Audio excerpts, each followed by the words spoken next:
નમસ્કાર દર્શક મિત્રો, હું છું રૂપલ લુણીચિયા. સંપૂર્ણ ન્યૂઝમાં આપનું સ્વાગત છે. દિવાળીના તહેવારને હવે ગણતરીના દિવસો જ બાકી રહ્યા છે, ત્યારે દિયોદર ગ્રામ પંચાયત ટીમ દ્વારા આપણું ગ્રામ સ્વચ્છ ગ્રામ મિશન સાથે દિયોદર વિસ્તારમાં સફાઈ ઝુંબેશ હાથ ધરવામાં આવ્યું છે.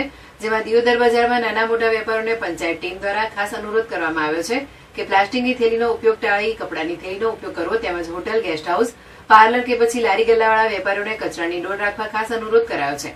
જો સરપ્રાઇઝ ચેકિંગમાં વેપારીઓ પાસેથી પ્લાસ્ટિકના ઝબલા કે પછી કચરાની ડોલ જોવા નહીં મળે તો પ્રથમ વખત ₹1000નો દંડ અને બીજી વખત ચેકિંગ દરમિયાન પકડાય તો ફરી પાછો ₹1000નો દંડ સહિત પોલીસ કાર્યવાહી કરવા માટે ગ્રામ પંચાયત દ્વારા જાણ કરવામાં આવી છે.